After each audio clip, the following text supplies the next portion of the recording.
बच्चों, आज हम स्टार्ट करते हैं ऊष्मागतिकी थर्मोडायनेमिक्स। हमारे पास जो सेकंड पार्ट है 11th स्टैंडर्ड एग्जाम में सेकंड वाली यूनिट है thermodynamics.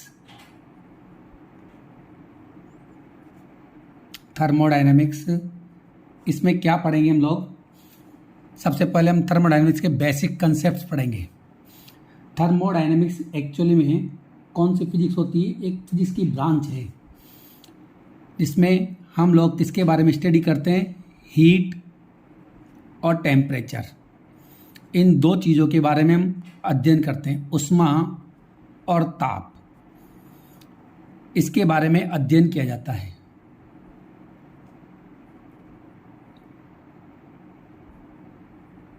A branch of the physics in which we study about the heat and temperature and also their phenomenons। भौतिक विज्ञान की वह शाखा जिसके अंतर्गत ताप, ऊष्मा एवं उससे संबंधित विभिन्न घटनाओं की व्याख्या की जाती है, उसे बोलते हैं हम ऊष्मागतिकी। हमारे पास ऊष्मागतिकी जो फिजिक्स है उसको स्टडी करने के लिए कुछ वेरिएबल्स होते हैं बच्चों। ऊष्मागतिकी चर बोलते हैं इनको, थर्मोडायनामिक वेरिएबल्स। क्या होते हैं ये थर्मोडायनामिक वेरिएबल? सबसे पहले देखो, जिस तरह मैथ्स पढ़ते हैं बच्चों उसमें तुमने एलजेब्रा पढ़ी है मैथ्स में, बीजगणित, जिसमें एक्स वाई जेड कोई भी इक्वेशन होती है वो होती है एक्स वाई जेड की फॉर्म में। ठीक उसी तरह हमारे पास थर्मोडायनेमिक्स में कुछ वेरिएबल्स होते हैं। चार चीज़ें होती है मेन। पी प्रेशर, दाब, टी टेम्परेचर ताप, वी आयतन वॉल्यूम, और साथ में एस, इसको बोलते हैं एंट्रोपी।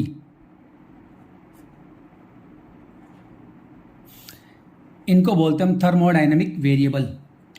इनकी हेल्प से हम लोग थर्मोडायनेमिक्स को स्टडी करते हैं और इन के बीच में रिलेशन उसको बोलते हैं थर्मोडायनेमिक इक्वेशंस, ऊष्मागतिक समीकरण।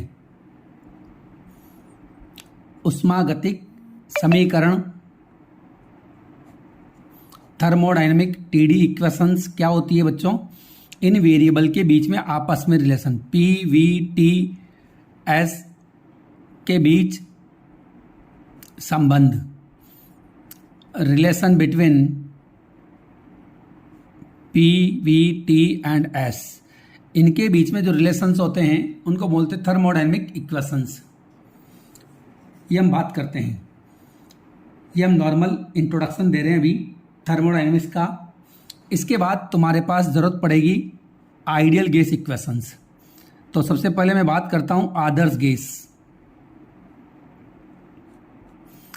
आइडियल गैस, आइडियल गैस क्या होती है? जो सामान्य ताप और दाब पर अणुगति सिद्धांत का पूर्णतया पालन करे। Those gas which follow the molecular theory of gases at normal temperature and pressure। जो सामान्य ताप व दाब पर गैसों के अणुगति सिद्धांत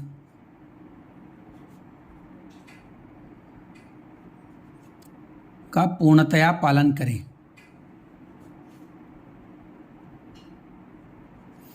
Those gas which follow the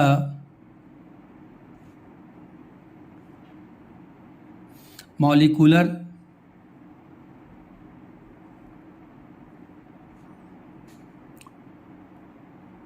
theory of gases at normal temperature and pressure। इसको बोलते हैं हम लोग आइडियल गैस। बच्चों वैसे कोई भी गैस परफेक्टली आइडियल नहीं होती, कोई भी गैस परफेक्टली आइडियल गैस नहीं होती है, ध्यान रहे, आइडियल गैस नहीं होती है। फिर भी हम माने तो जो वाष्प होती है, वेपर जो होती है, उसको हम आइडियल गैस की तरह मान सकते हैं, आइडियल गैस की तरह बिहेव कर सकते हैं। इसका इक्वेशन होता है, आइडियल गैस का जो इक्वेशन है वो क्या होता है, तो ये कंसेप्ट पढ़ने जरूरी है पहले, थर्मोडायनेमिक्स पढ़ने के पहले। आइडियल गैस इक्वेशन, आदर्श गैस समीकरण क्या होती है। आदर्श गैस समीकरण हमारे पास हम अलग अलग फॉर्म में लिखते हैं। एक मॉलिक्यूल की बात करें, एक अणु के लिए, फॉर ए सिंगल मॉलिक्यूल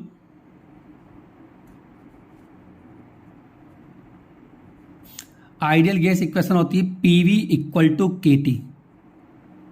के क्या होता है बच्चों, बोल्ट्जमान कांस्टेंट होता है, इसकी वैल्यू भी लिखा देंगे हम। एक मॉलिक्यूल के लिए गया, कौन से मॉलिक्यूल, आदर्श गैस के, for a single molecule of an ideal gas. Ideal gas के सिंगल मॉलिक्यूल के लिए यदि हमें आइडियल गैस इक्वेशन लिखनी है तो क्या होती है, पीवी इक्वल टू के टी। एन मॉलिक्यूल की बात करें हम लोग, आदर्श गैस की एन अणुओं के लिए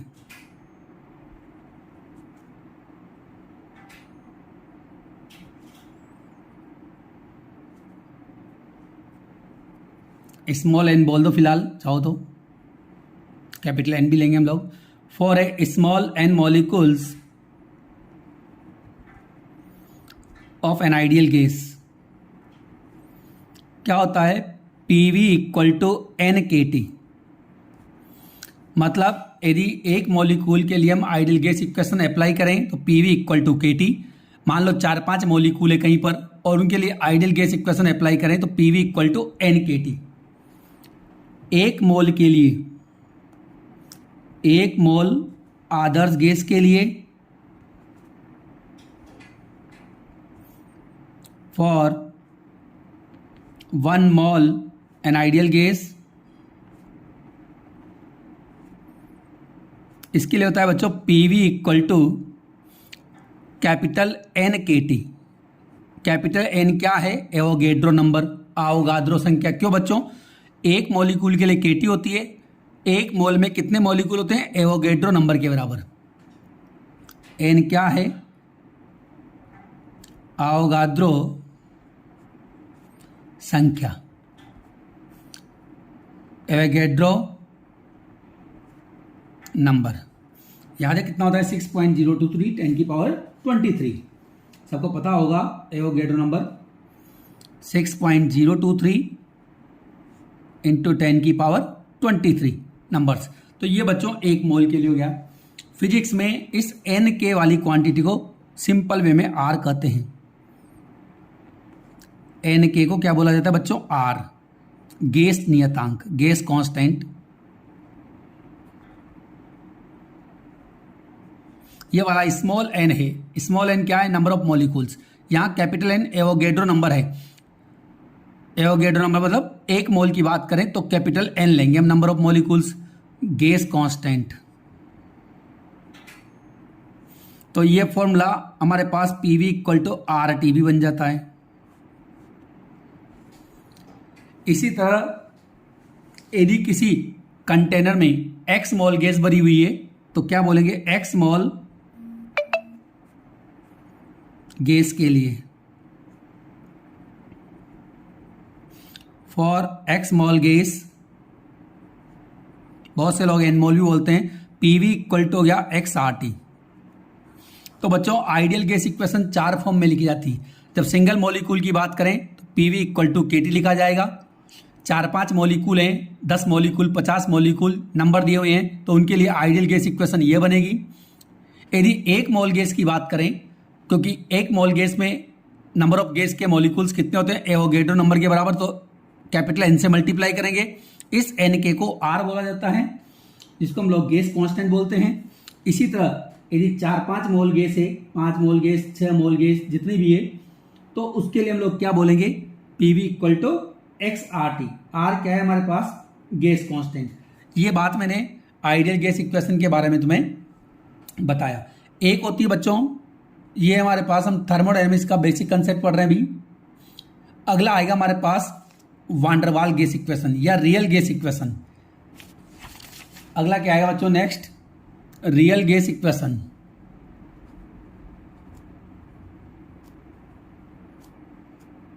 इसको वान डर वाल गैस भी बोलते हैं, वान डर वाल गैस इक्वेशन। वास्तविक गैस समीकरण, वास्तविक गैस समीकरण, इसका नाम वान डर वाल भी है। साइंटिस्ट था वान डर वाल, इसीलिए इसका नाम है वान डर वाल गैस समीकरण। यह होती है बच्चों P plus a upon v square v minus b equal to are t. 1 mole के लिए बात किया मैंने, for a mole. For a mole gas, 1 mole gas के लिए।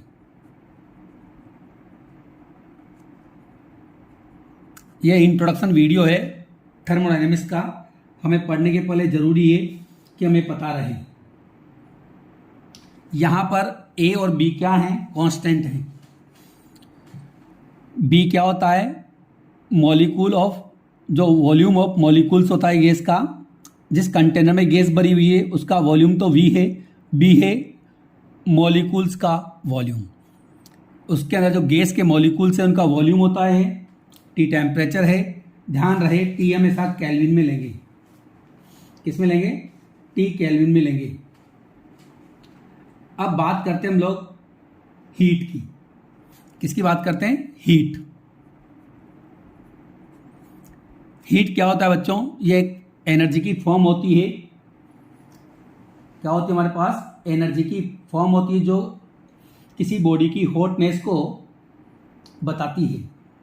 क्या बताती है, हॉटनेस, जिसको हम लोग हीट बोलते हैं।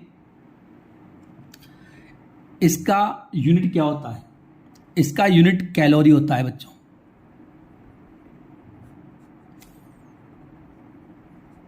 इसका यूनिट क्या होता है हमारे पास, कैलोरी। ध्यान दें,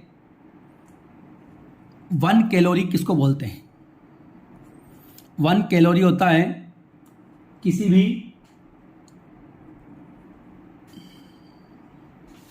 बॉडी का टेम्परेचर, या कोई वाटर ले लो, 1 डिग्री सेंटीग्रेड इंक्रीज करने के लिए जितनी हीट चाहिए, इसकी यूनिट होती है बच्चों कैलोरी। तो हमारे पास कैलोरी की डेफिनेशन क्या होती है, मान लो जो 1 ग्राम वाटर लेम उसका टेम्परेचर 14.5 डिग्री सेंटीग्रेड से 15.5 डिग्री सेंटीग्रेड इंक्रीज करने के लिए जितनी हीट चाहिए, कितनी भाई, हम लोग इसको 1 ग्राम के लिए देते हैं। 1 ग्राम वाटर जो है उसका टेम्परेचर 14.5 डिग्री सेंटीग्रेड से 15.5 डिग्री सेंटीग्रेड इंक्रीज करने के लिए, मैं दोनों लैंग्वेज लिख रहा हूँ, इंक्रीज करने के लिए रिक्वायर्ड हीट, इसको बोलते हैं 1 कैलोरी। मैं डेफिनेशन बोल देता हूँ हिंदी इंग्लिश दोनों में। 1 ग्राम पानी का ताप 14.5 डिग्री सेंटीग्रेड से 15.5 डिग्री सेंटीग्रेड बढ़ाने के लिए आवश्यक ऊष्मा की मात्रा 1 कैलोरी कहलाती है। To increase the 1 gram water, to increase the temperature of 1 gram water from 14.5 degree centigrade to 15.5 degree centigrade, required amount of heat is called 1 calorie. ये हमारे पास कैलोरी होता है। इसका एसआई यूनिट दूसरा होता है। और एसआई यूनिट क्या होता है बच्चों? एसआई यूनिट जो होता है वो होता है जूल। क्या होता है? जूल। 1 जूल कितने कैलोरी के बराबर होता है यार? 1 कैलोरी में बोले कितने जूल के बराबर होता है? तो 1 कैलोरी ये हमारे पास जो होता है 4.186 जूल, इसके इक्वल होता है। ध्यान रखें, काम आएगी ये बातें हमारे पास। इसको शॉर्टकट में हम लोग 4.2 जूल भी बोल सकते हैं। 1 कैलोरी किसके कितने जूल के बराबर होता है? 4.2 जूल के इक्वल होता है। इसका मतलब कभी भी हमें जूल को कैलोरी में कन्वर्ट करना हो तो किससे डिवाइड करते हैं? 4.2 से डिवाइड करते हैं उस नंबर को। मतलब एक नोट वाली बात हो गई, जूल से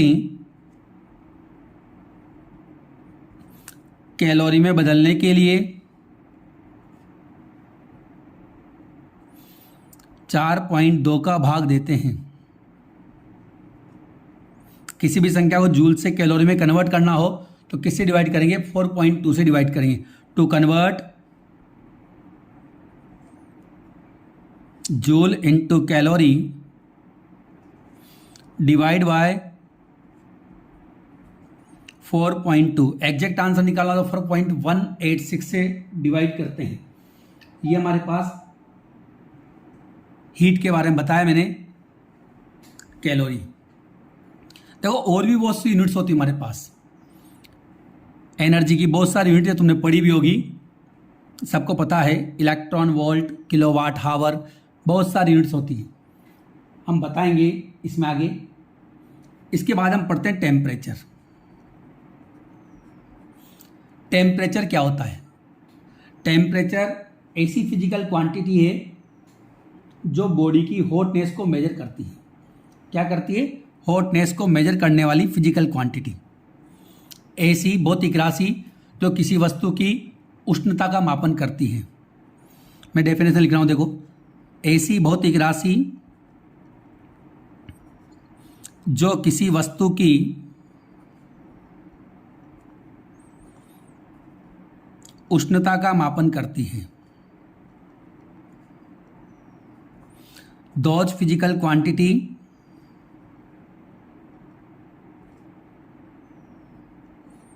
which measure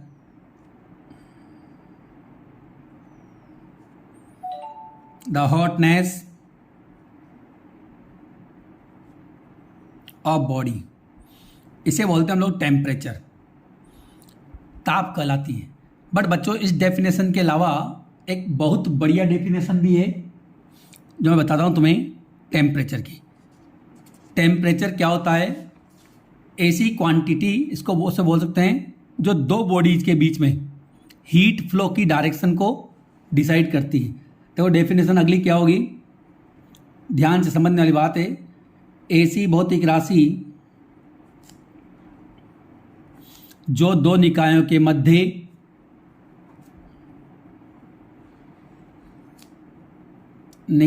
मध्य ऊष्मा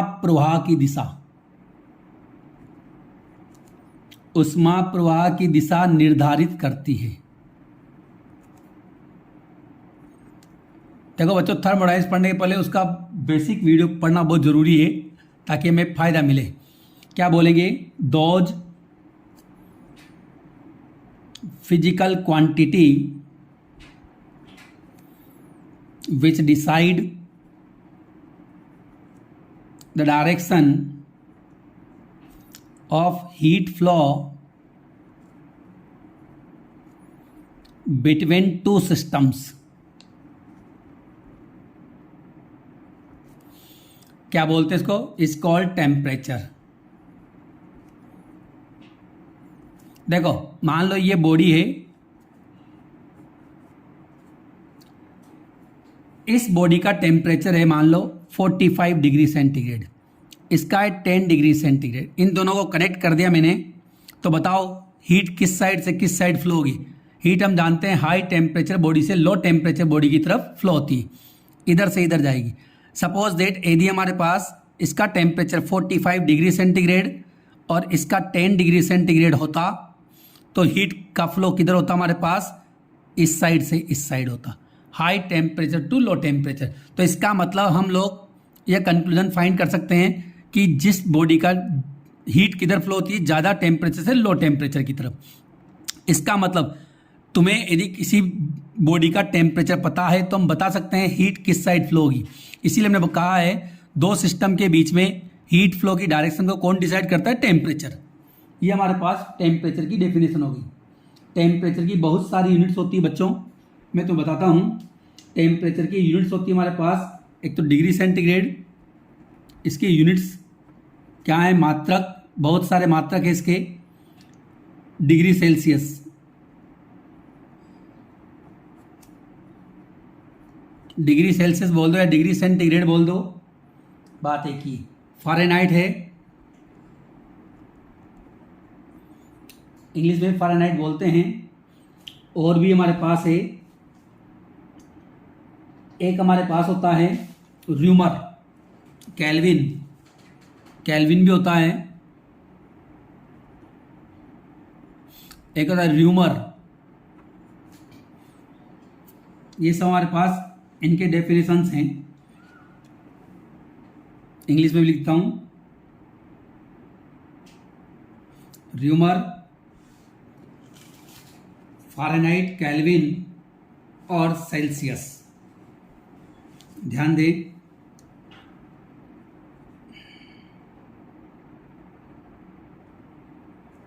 सेल्सियस, एक फ़ारेनहाइट,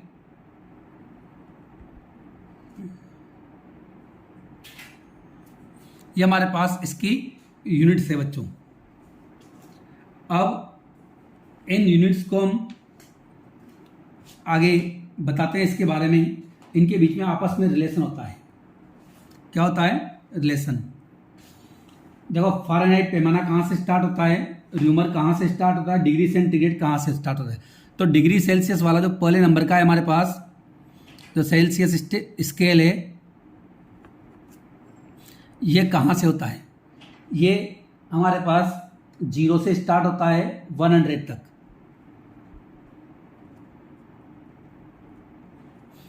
दूसरा जो फ़ारेनहाइट है,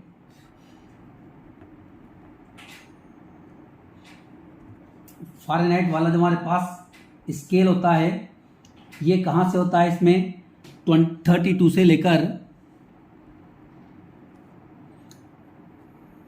212 फ़ारेनहाइट। इसको फ़ारेनहाइट से बोलते हैं। जो र्यूमर वाला स्केल है, या केल्विन बोल दे पहले,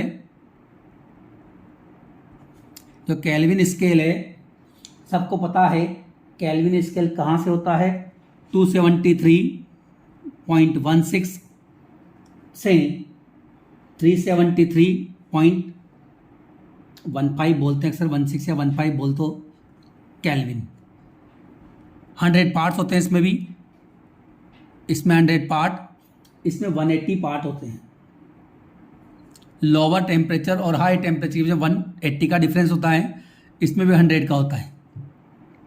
फोर्थ वाला है जो र्यूमर स्केल है, र्यूमर स्केल कहाँ से होता है, जो र्यूमर वाला है, र्यूमर स्केल 0 से लेकर 80 होता है।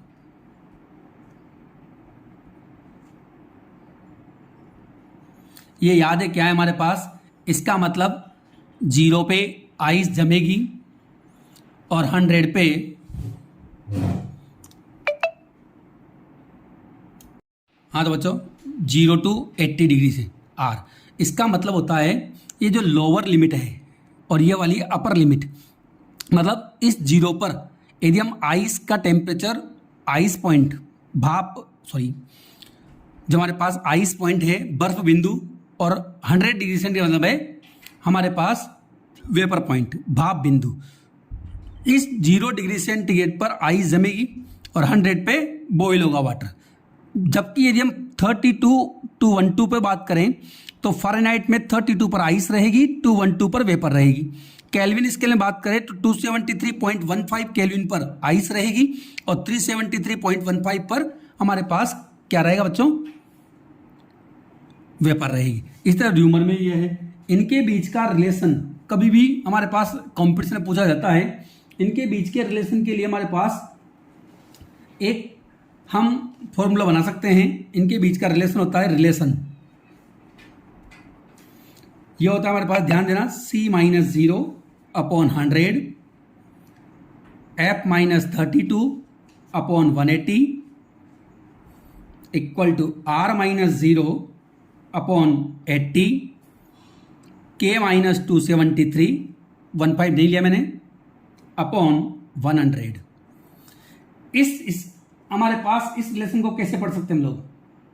इसमें क्या होता है, पहले तो तुम्हें C का मतलब, जिस स्केल की बात कर रहे हैं 0 का मतलब उसका लोअर, सबके लोअर लिख दिए। देखो फ़ारेनहाइट का 32, केल्विन का ये, र्यूमर का हमारे पास 0, सबके लोअर लिख दिए। अपॉन क्या होता है बच्चों, सबके डिवाइडिंग पार्ट कितने कितने हैं, ये लिख दिया हमने।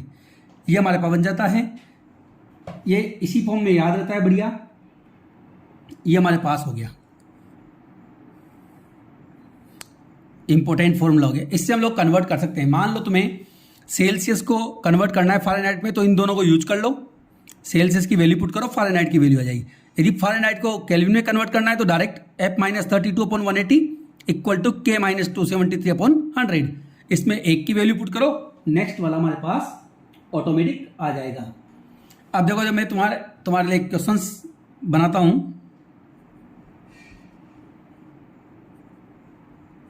किस ताप पर फ़ारेनहाइट स्केल और सेल्सियस स्केल, फ़ारेनहाइट पैमाना या फ़ारेनहाइट पाठ्यांक व सेल्सियस पाठ्यांक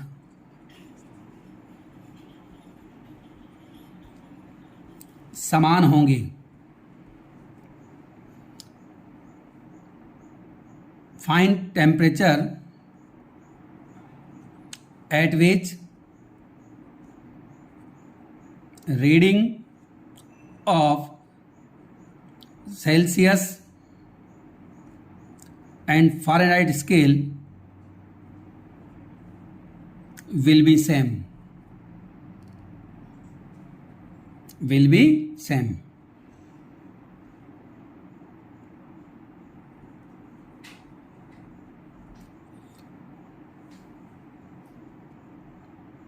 ये हमने ये फॉर्मूला जरूर याद रखें बच्चों, इससे हम लोग फाइंड कर सकते हैं।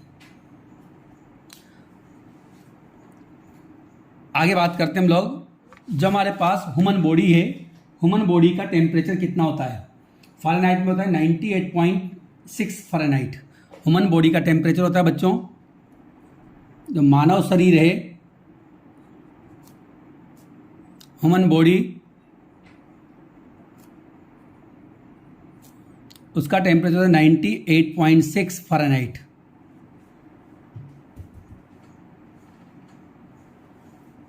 आई बात समझ में। ये हमारे पास फ़ारेनहाइट है, हम लोग क्वेश्चंस कर सकते हैं इसे। टेम्परेचर केल्विन से फ़ारेनहाइट में कन्वर्ट कर सकते हैं, फ़ारेनहाइट से केल्विन में कन्वर्ट कर सकते हैं। ध्यान दें, कंप्यूटर में क्वेश्चन आया था, 1 डिग्री सेंटीग्रेड तापांतर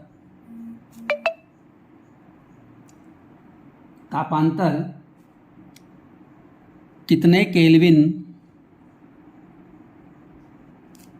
तापांतर के बराबर होता है।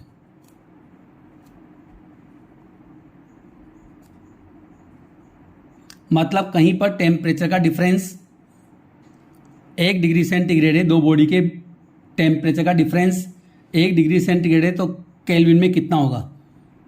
देखो, if difference of temperature of two body is 1 degree centigrade, then this difference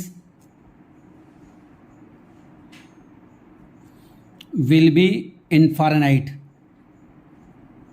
कितना होगा बच्चों, sorry kelvin, will be in kelvin. Kelvin में कितना होगा, ध्यान दे, बराबर होता है 1 degree centigrade difference 1 degree kelvin के इक्वल होता है। डिफरेंस ओनली, डिफरेंस की बात कर रहा हूँ मैं, जब तापांतर की बात करें हम। क्यों? तुम्हें याद है, अभी मान लो कोई बॉडी है, उसका टेम्परेचर 25 डिग्री है, दूसरी बॉडी का टेम्परेचर 26 डिग्री सेंटीग्रेड, तो इसका केल्विन में कितना लिखेंगे इसको? 273.15 प्लस 25, और इसका क्या लिखेंगे? 273.15 प्लस 26। तो देखो बच्चों डिफरेंस कितना आया, 1 केल्विन तो आया, बराबर चलता है, क्योंकि इसके जो नंबर ऑफ पार्ट्स हैं 100 है इसके भी, और इसमें डिग्री सेंटीग्रेड में भी क्या होते हैं? 100, इसीलिए डिफरेंस दोनों का सेम होता है। जबकि र्यूमर में और फ़ारेनहाइट में ऐसा नहीं होता है। बात समझ में आई? ये हमारे पास टेम्परेचर के बारे में था, थर्मामीटर के बारे में आता है थोड़ा आगे, पर हमारे सिलेबस में नहीं है वो थर्मामीटर के बारे में। हमारे पास अब हम कैलोरी जो वर्क है, वर्क और हीट का कंपैरिजन पढ़ेंगे। ऊष्मा व कार्य की तुल्यता, कंपैरिजन ऑफ या equivalence of work and equivalence of work and heat. Work और हीट की इक्विवेलेंस, देखो work is proportional to heat होता है, ये ध्यान दें। तो वर्क इक्वल टू वर्क और हीट, एनर्जी, इसको एनर्जी बोल सकते हो। हम लोग आपस में हीट को एनर्जी में कन्वर्ट करना हो या वर्क में कन्वर्ट करना हो तो कैसे करेंगे? जे एच, जे क्या है? Proportional constant. क्या है बच्चों? Proportional constant. इसे बोलते हैं ऊष्मा का यांत्रिक तुल्यांक। ऊष्मा का यांत्रिक तुल्यांक क्या बोलेंगे? Mechanical equivalence of heat. Mechanical equivalence of heat, यह होता है हमारे पास ऊष्मा का यांत्रिक तुल्यांक।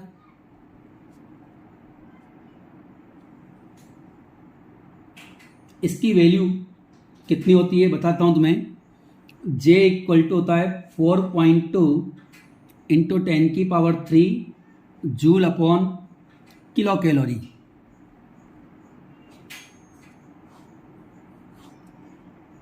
ध्यान रहे, ये कोई फिजिकल क्वांटिटी नहीं है, बस केवल एक कांस्टेंट है। अब इसके बाद हमारे पास आता है, देखो खत्म होने वाला है इंट्रोडक्शन, फिर उसके बाद हमारे पास जो सिलेबस के टॉपिक्स हैं वो चलेंगे। इसके बाद इसमें आता है हमारे पास वर्क। थर्मोडायनेमिक्स में वर्क कैसे फाइंड करते हैं? थर्मोडायनेमिक्स का वर्क अलग है बच्चों, work in thermodynamics, work in TD, ऊष्मागतिकी में कार्य। अलग अलग टाइप की फिजिक्स में वर्क के फॉर्मूले अलग अलग होते हैं बच्चों। जैसे कि हमारे पास मैकेनिक्स में dW इक्वल टू FdX, ये होता है, सबको पता है, dW इक्वल टू FdX। जो हमारे पास इलेक्ट्रोस्टैटिक फिजिक्स होती है, स्थिर वैद्युत की, उसमें अलग फॉर्मूला होता है। उसमें तुम्हें याद है dW equal to V into DQ, voltage वाला होता है। मैग्नेट वाली फिजिक्स में अलग होता है। इसी तरह थर्मोडायनेमिक्स में dW का फॉर्मूला होता है P इंटू DV। देखो work equal to force into displacement, जब किसी बॉडी पर फोर्स अप्लाई करते हैं तो बॉडी डिस्प्लेस हो जाती है, तो force into displacement equal to work. तो यहाँ पर क्या आएगा? जब किसी यहाँ बॉडी पे फोर्स अप्लाई नहीं करते, यहाँ गैस होती है तो गैस पे प्रेशर अप्लाई किया, तो प्रेशर अप्लाई करने से क्या होता है, वो डिस्प्लेस नहीं होती गैस, उसका वॉल्यूम इंक्रीज और डिक्रीज होता है। क्या होता है, वॉल्यूम इंक्रीज और डिक्रीज होता है। इसीलिए formula dW equal to PdV बनता है हमारे पास। ठीक है बच्चों, क्या बनता है, dW equal to P into dV। ये हमारे पास इसके फॉर्मूले हैं, सब ध्यान दें। अब देखो इसमें जो कर्व होता है, कर्व से हम फाइंड कर सकते हैं। P और V का जो हमारे पास कर्व होता है,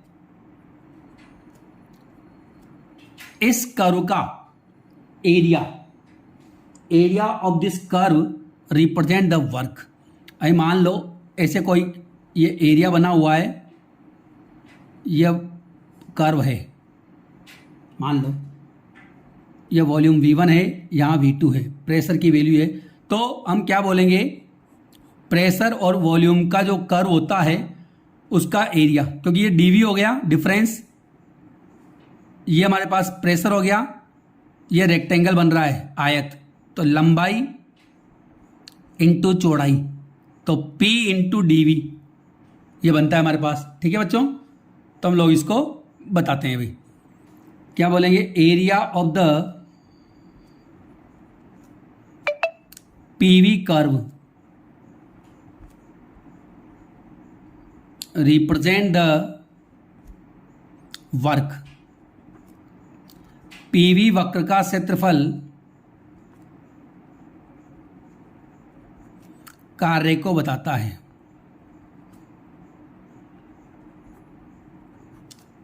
ठीक है बच्चों, अब इसके बाद हम लोग नेक्स्ट वीडियो जो पढ़ेंगे वह टॉपिक से पढ़ेंगे, बट इसके पहले एक छोटा सा इसमें बात बता दूं, इंटीग्रल फॉर्म में कैसे लिखते हैं इसको। एक और फॉर्मूला बन जाता है W इक्वल टू DW का मतलब स्मॉल वर्क, टोटल वर्क निकालना हो तो इसका इंटीग्रल कर दें, यहाँ लिमिट लगेगी कहाँ से कहाँ तक की बच्चों, वॉल्यूम की, V1 टू V2। ये हमारे पास वर्क का फॉर्मूला हो गया। नेक्स्ट वीडियो में हम लोग थर्मोडायनेमिक्स के टॉपिक स्टार्ट करेंगे। ये इंट्रोडक्शन वीडियो था थर्मोडायनेमिक्स के लिए। थैंक यू बच्चों, आप सब इसको जो चैनल को है सब्सक्राइब कर लें, लाइक करें, कमेंट भी करें, ताकि आपको और अच्छे वीडियो अवेलेबल हो सके।